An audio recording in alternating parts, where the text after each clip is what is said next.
Mugamba muti abagala abalungi abeekumira kusinga 5356 mbaniriza ate nate olunaku olwaleero kansubira muli bulungi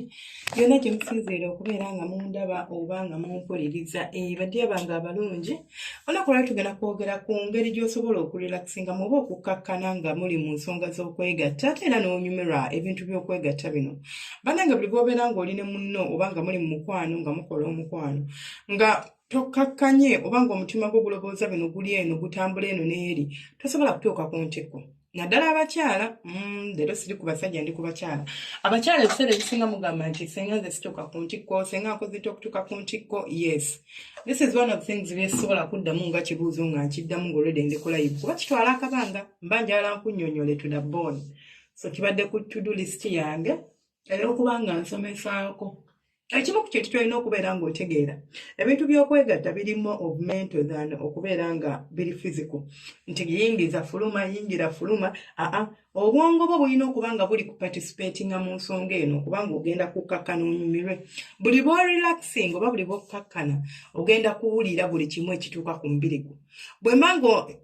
omuntu ali kuntakulatakula nga naye obwongo tebuliiwo okimanyi nti omuntu asobola n'okujja kankuwa example ennyangu ng'olina w'oyimiridde ng'era olina ky'otunuulidde obwongo bwo bwonna nga bufokasinze ku ekyo ekintu omuntu n'ajja emabega nakkoonako oba n'akuyita nga tomuwulira ne bw'ojja mu maaso go n'akuyita nga tomuwulira nga tomulaba kubanga obwongo bwo tebufokasinze ku muntu oyo kweyesaawa bufokasinze ku kirala kati n'ensonga z'okwegatta bwe ziri nti bw'eba nga obwongo bwange tebufokasinze ku kintu kye tuliko ssaawa zino eky'okwegatta ne bw'onampeeweeta otya ngenda kuba sikuwulira kubanga obwongo buli walala tebuliiwo abamu ebaviiramu okubeera nga oluzinga focus okubeera nga olwedde wabimanyira bye bakola okimanyi tebinyuma bya bulijjo I don't have that time obiraba bulabi namba 2 oyinza osanga nga gwo kizibu nga si munno naye nga gwo kizibu omuntu gw'oli naye naddala nga tomwinaamu feeling tomwagala kale ng'ofuba okulaba nti ofuna ebikubuzaabuza oleme kulowooza na kumulaba by'akola toyagalira ddala kati awo tosobola kutuuka ku ntikko kijja bba kizibu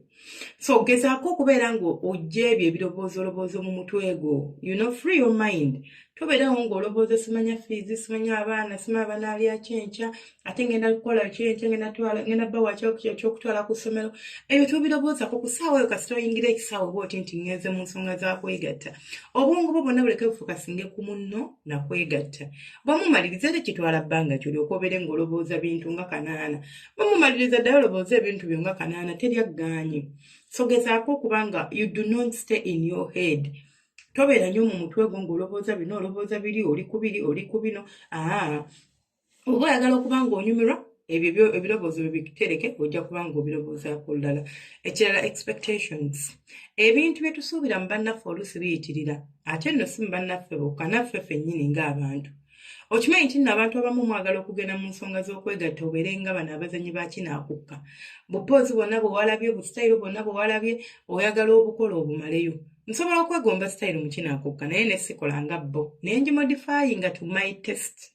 not to do what exactly they did but I modify it to suit my taste and my preference nga tegenda kummenya nga sikoledde ddala kiri kye bali kukola naye omuntu neyenyola neyenyogotola ng'olinga ali ku performance tosobola kunyumirwa you cannot relax ng'olina kyoyagala okutuusa instead of enjoying there is something you want to perfect olina kyoyagala okuperfectinga kasitayiro kali eri akakozebwa kikugamba njagala nkakole nga kali perfect just do your thing nawoba osazeewo kakola it doesn't have to be perfect munnange ogenda kunyumirwa go try it olabe nga tuli ku pressure yonna simanya omusajja kati alinza okugamba for example n'aleeta akasidde n'agamba mbadde nsaba tukalabe fembi njagala okoleko ng'ebyo omukyalo ebyakola yes it's okay but it doesn't mean nti ngenda bikola nga ibwa bikola kubanga nze siri muzanyi wa kinaakukka ngenda bigezaako era mbikole the best I can do era mwe the best I can do like omwami wange anyumirwa ate nange mbere nga seeteeka ku pressure ya kwagala kutuukiriza abakyala mweteeka ku pressure y'okusikina n'otandika okusikina ebikwate wallahi buli bw'osikina ebikwate tonyumira anti toli real to yourself you're not being real oli kusikira naye byosikira nawe okimanyi bulungi nti tewandi bisikinya era tolina kyonyumirwamu towoomerwa kati ogenda kuba obwongo buli walala olina ekintu kyofokasinzeeko ekiri okuyambako sikina ebyekiralu ebitali nayo ate eno bali mu kwegatta naawe kale kale ate towulira bigenda mu maaso eno wansi onaatuuka otya ku ntikko era onaanyumirwa otya mu mbeera efaanaganako bwetyo then ekintu ekira so expectations zammwe ze mwina muzikkakkanye omusajja omulobooleza simanya kutambula rawundi ne ku rawundi n'alemererwa tomulobooleza naye muntu ate nekyanaawe kennyini just be you don't have to perform you don't have to do what mwamulaba nti n'abasajja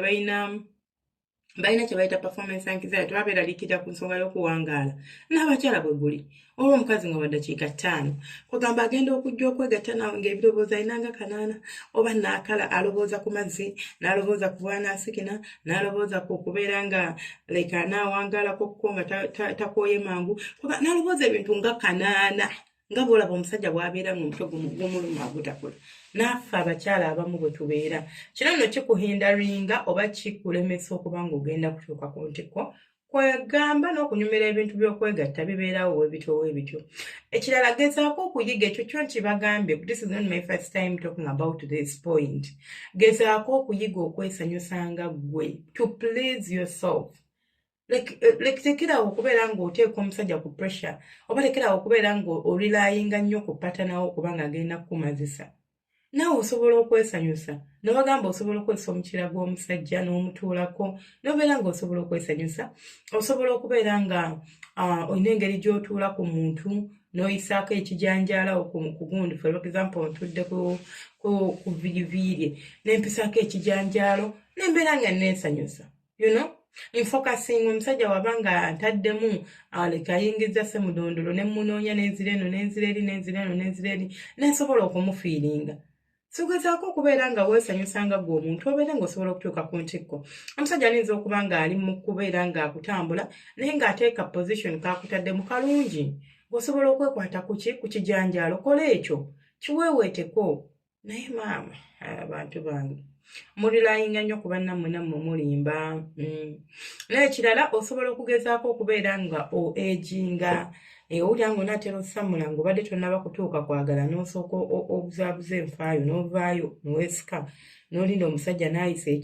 ekyasi n'addamu n'akuyingira oba gwe n'owulira nga kiyise ne baddamu ne bakutwalaganya mpolampola n'olyoka ofuna ekyakabi kyewandibadde ofuna oba kyewandiyagadde ekirala kyolina okubeera ng'otegeera oba ng'omanya kyosobola okwekolera okubeera ng'omanya nti togenda kwanguyiriza bintu bino invest time yotegeera okubeera nga ndirakisinga sigenda kurelakisingira mu kakuki kaddakiika 3-2 kati awo mba ndirakisinga biki okubeera nga ndirakisinga I need time kati gweoba nga gweokimanyi nti oli mukazi wa ddakiika 2-3 nti bakumaze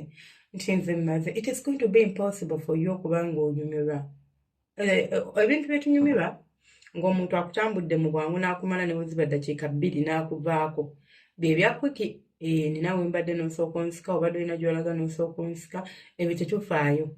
naye bino ebyaddala ng'omuntu asuubira mutambula byaddala n'omutambula ddakiika 2 you don't know how much this person can be disappointed maama nnyabo ayinza obutaddamu kwagala kusemberera ng'obusungu bwakuyinako wamma nga buyitirivu okuzaama lwaki because you disappointed them si kyadde bakusuubiramu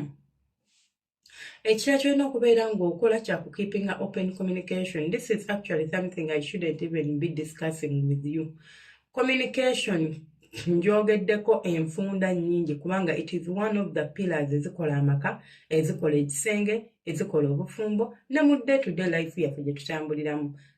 communication make sure you omuntu omubuulira kyoyagala akole don't just spectate don't just bakita batya okulobooza like okundobooleza assume don't just assume nti ngenda kutegeera byoyagala omusajja mubuulire engeri gy'oyagala bakutambule omusajja mubuulire engeri gy'oyagala okuweeweetebwa omusajja mubuulire busayire obukolera asobole okukola ebinyuma naye bw'anaaba nga tamanyi nga naye ali mu zzaala abeetinga bibeetingo kati oba kati kano kanaamukolera oba kano kale ke kanaamukolera kano kale ke kajja okukola talina kyagenda kufunamu ate nawe tolina kyogenda kukola ki kufunamu ogenda kwesanga nga muli awo mwembi muli awo muli mu bulugubulugu just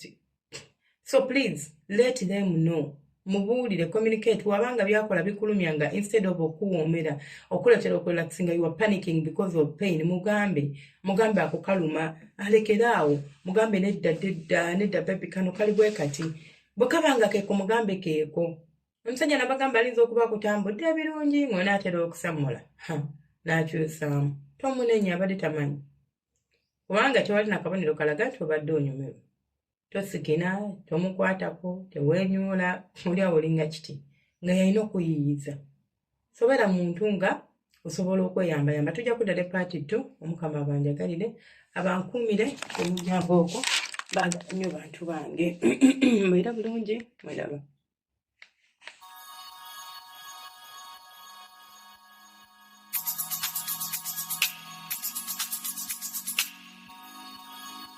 Yeah.